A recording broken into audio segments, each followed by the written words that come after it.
ఆయన వైకుంఠం నుంచి అవతరించడానికి ముందు ప్రతిజ్ఞ చేసి వచ్చాడు.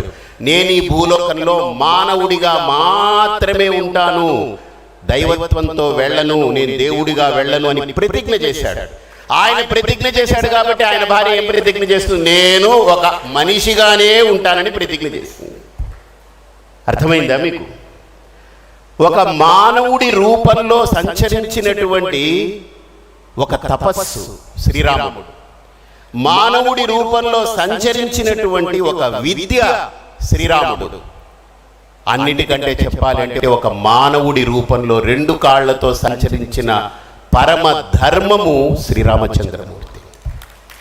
అందుకే వాల్మీకి మహర్షి ఎంత గొప్ప స్క్రీన్ ప్లే చేశారంటే రామాయణంలో, రాముడు చాలా గొప్పవాడని లక్ష్మణుడు వెళ్ళి డప్పు కొట్టలేదు, హనుమంతుడు చెప్పలేదు.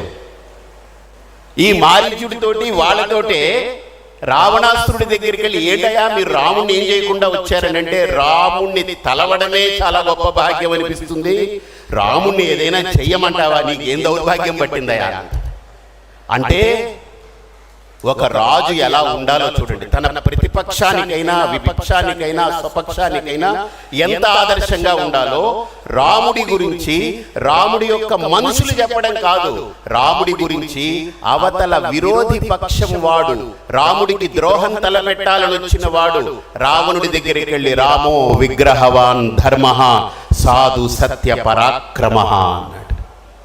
ఎలాంటి మాట అండి అది!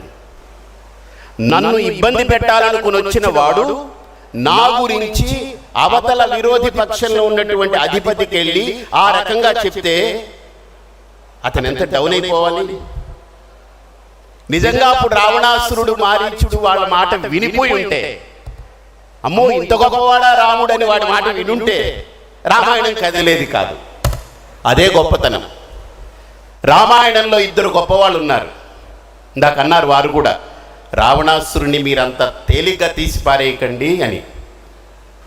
2 మహా బహుముఖ ప్రజ్ఞాశాలురైనటువంటి పండితులు, ఒక ఆయన హనుమంతుడు, ఇంకొక ఆయన రావణాసురుడు.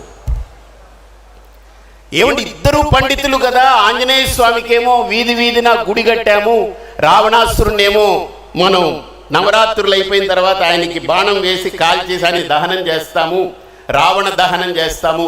2 బహుముఖ ప్రజ్ఞాశాలురే కదా, 2 పండితులే కదా, 2 అసలు అసామాన్యమైన ప్రజ్ఞ, పాటవాలు, శక్తి, బలము, ఓజస్సు, తేజస్సు అన్నీ ఉన్నాయి కదా.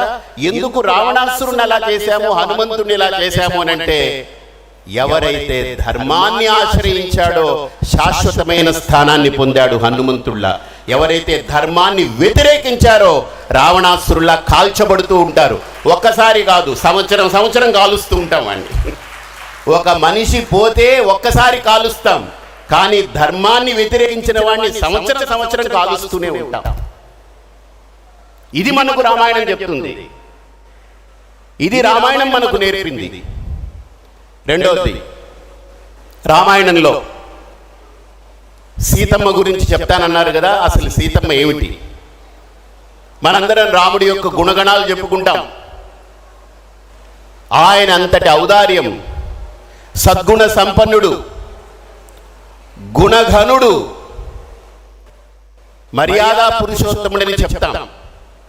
కానీ ఆయనంత గుణఘనుడుగా, మర్యాదా పురుషోత్తముడుగా సమాజానికి చాటి చెప్పాలంటే అవతలి ఇంకొక సపోర్టింగ్ క్యారెక్టర్ లేకపోతే కుదరదు. వాల్మీకి మహర్షి యొక్క దార్శనికత ఎంత గొప్పదేనంటే, సీతమ్మ వారి గురించి వర్ణించడంలో ఒక అద్భుతమైనటువంటి ఘట్టమే ఆవిష్కరించారు. జనక మహర్షి యొక్క కుమార్తె సీతమ్మ. మీ అందరికీ అది అవగాహనే ఉంటుంది. జనకుడు రాజు కాదు, చక్రవర్తే. జనకుడు చక్రవర్తి కానీ రాజు కాదు. మన అందరం ఏమంటామనంటే జనక మహర్షి అంటాం చక్రవర్తి కంటే. అంటే నన్ను అడిగేవారు, ఏమండి ఈ సన్యాసులు రాజకీయం గురించి ఎందుకంటే జనక మహర్షే రాజకీయం అప్పుడే ఆరంభించాడు, అందుకే బాగుండింది, సీతమ్మ వారిని అప్పచెప్పారని అంటుంటారు. కాబట్టి జనకుణ్ణి మనం మహర్షి అంటాం. భగవద్గీతలో కూడా శ్రీకృష్ణ పరమాత్మ పూర్వపు సంస్కారం వదులుకోలేక యదా జనకాదయ అని చెప్పి ఆయన చెప్పుకుంటూ వచ్చారు.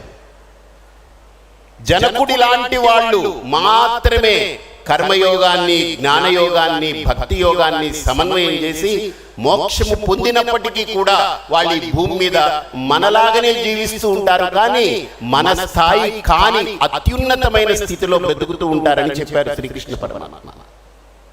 అలాంటి జనక మహర్షి యొక్క